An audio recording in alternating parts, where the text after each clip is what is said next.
This is Philippi. Philippi was once a Roman colony and was heavily influenced by Roman culture. It was the capital city of Macedonia and would be the perfect place for people to hear about Jesus. Apparently, there was not much of a Jewish community here. However, Paul and his compatriots were led to a worship meeting of some ladies outside the city.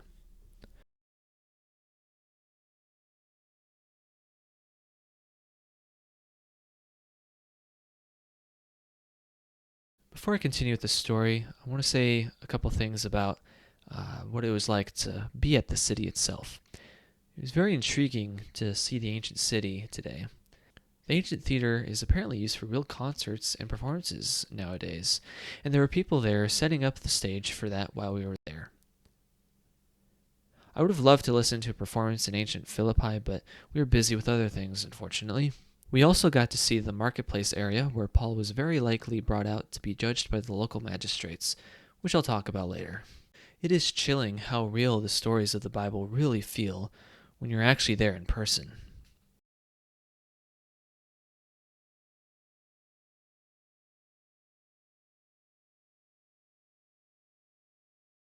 Paul and Silas preached to these ladies about Christ, and were told that at least one woman, Lydia, is transformed. Lydia is evidently not Jewish, but a God-fearer, who is a non-Jew who still worships God but has not converted. Then Lydia is baptized, as well as her family soon after. This is a wonderful example of a Gentile coming to know God.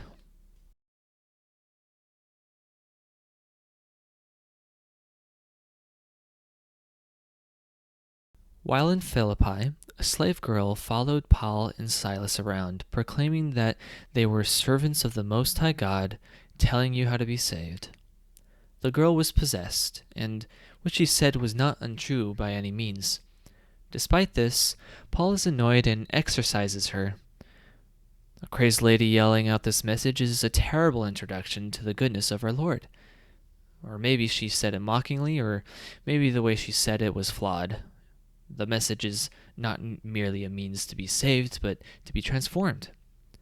We do not know for certain the details of why this girl annoyed Paul, but after he exorcises her, Paul and Silas are put in prison.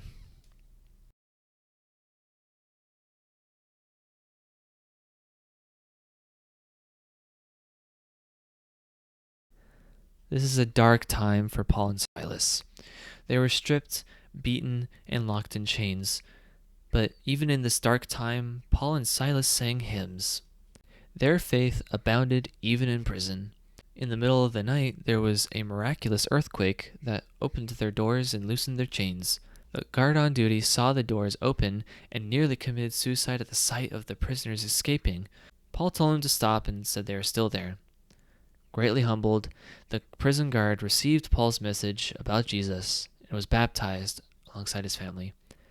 Much like Lydia, this guard is an excellent story of another Gentile coming to faith in Jesus.